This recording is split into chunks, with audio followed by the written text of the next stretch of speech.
Good day. I just wanted to discuss Asiatic lilies today, and they're also known as Lilium Asiatica.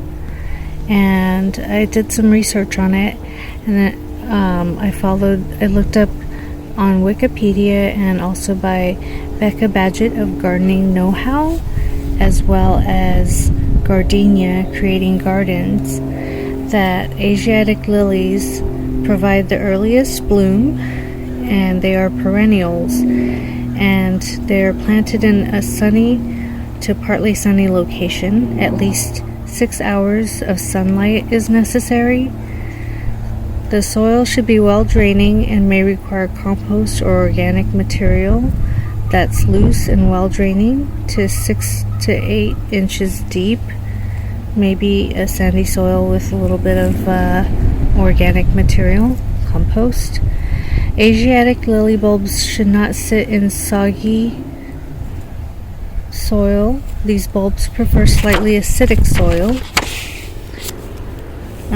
However, regular high compost, highly nutritious soil is okay. The plants are really easy to plant. The bulbs are easy to plant. Plant the bulbs in fall, a few weeks before freezing temperatures, to allow roots to develop. These bulbs require winter chill to produce big blooms.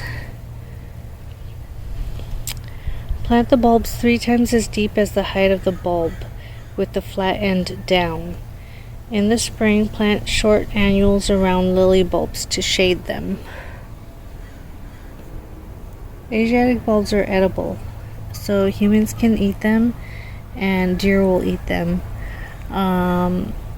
There are a few species that are not edible, so be sure to look them up if you were to try to eat them.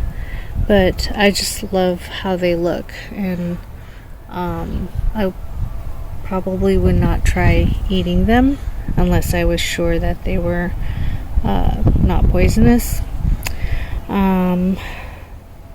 But I'm sure that most of them are edible, as they said that only 3 are not. So, and I don't know if those have to do with Oriental lilies versus Asiatic lilies. So these are the Asiatic lilies. As far as care goes, fertilize Asiatic lily bulbs with slow release fertilizer or fish emulsion, worm castings, compost tea, or nitrogen plant food in early spring. When buds appear, feed with high phosphorus food or bone meal to make blooms bigger and last longer. Fertilize in limited amounts, or you may end up with only foliage. So these, when I bought them a week ago from Home Depot, they were mostly bulbs with maybe 1 or 2 flowers showing, and now all the buds are opening up. So that's fantastic. And I do have warm tea here on the property, as well as bone meal to feed them. Asiatic lilies, many are crossed hybrids. They're hybrids with one another. Asiatic hybrid lilies are among the earliest to bloom in early to mid-summer and the easiest to grow.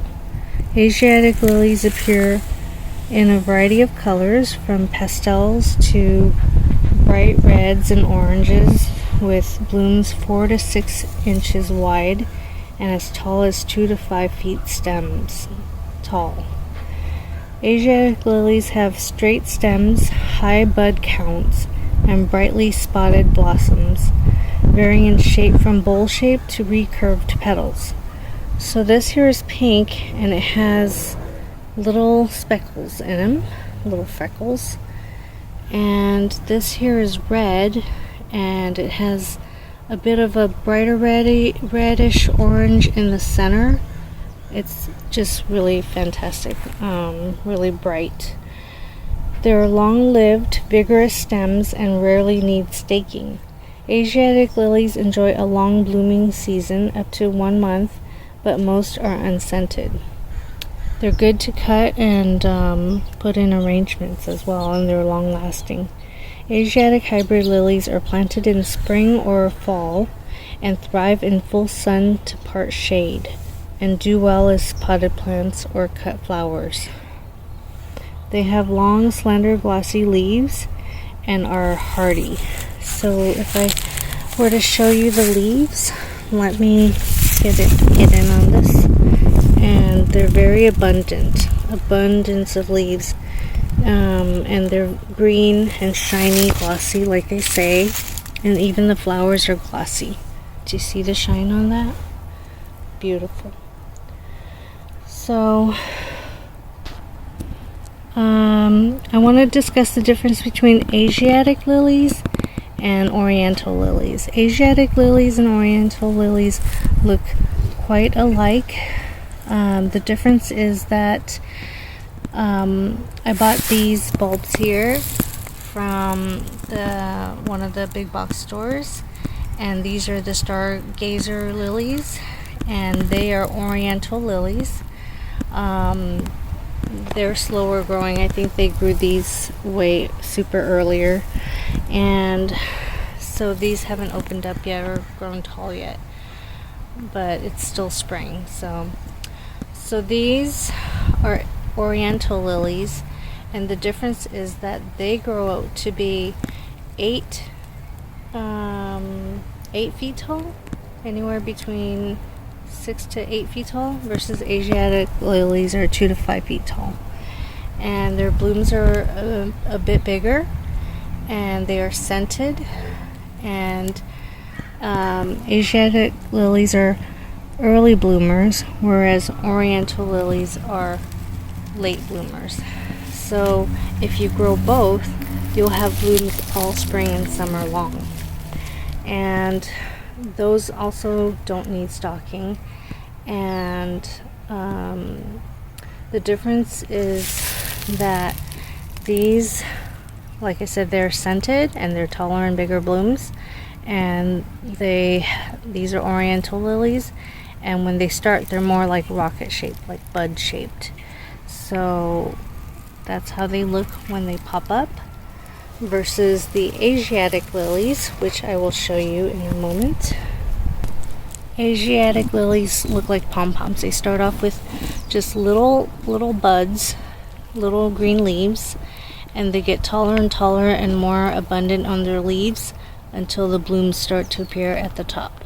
So here I have one plant, another set of plants, and another set of plants. So this one's even smaller. So I bought these Asiatic lilies 2 years ago, and I think I bought 2 pots of them for $1 or $2. And I bought them late summer, I think it was, or fall, and there were just some leaves left, and they started to turn yellow and die off, and eventually all the leaves disappeared, and it was just kind of like looking like that, but in the pot. I mean, you didn't see any foliage or anything, no signs that it was alive, so I thought it was dead. And I planted seeds in the same pot, and then after several weeks, little leaves started to pop up, and then more leaves, and then it was taller and taller, and I was like, wow, whatever it is really thriving.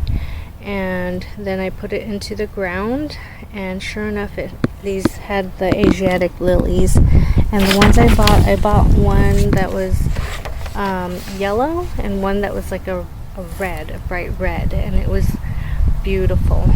So I gave some to my mom, and some for myself I kept here.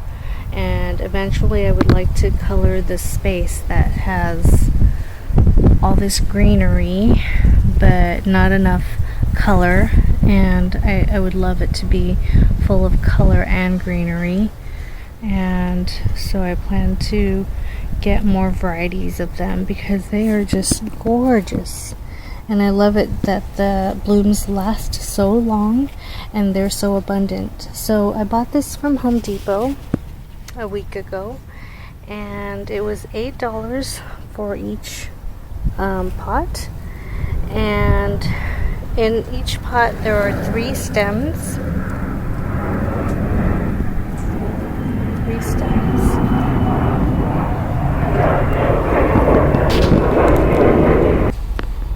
So the plants are available now at stores, and some are still available as bulbs at the stores. And I checked. If you want to know the prices of just the bulbs, you can check my prior videos for the bulb prices and varieties of lilies available at the different stores. The bulbs were seen at Home Depot, Lowe's, and Tractor Supply, and their prices should be in the videos. And the cut flowers are found at Whole Foods and grocery stores in arrangements and are affordable as gifts. And they'll make great Mother's Day gifts, spring gifts, and Easter is past, but it would have made a great Easter gift as well. So head out to your local stores and get some and enjoy them for this spring season. Here in SoCal, I'm worried that it'll be too hot, as it's already getting hot and it's only April. But like I said, I would love to colorize my garden and make it not just filled with greens, but lush green with spots, pops of color everywhere. And I will do that with various plants. And I do try to do a lot of research on plants and such, and I try to learn all about them, and I like to relay that information to you guys, and hope that you enjoy my videos and learn things from what I have done and learn what I have shared with you. And I hope that you click the like button, subscribe, and click the notification bell so I can continue to make more videos of this kind and share with you what I do each day and how I'm developing my food forest and how I like to beautify it and all the information I have on the different plants. So love it all, and I hope you go on this adventure with me. Have a great day. See you in the next one.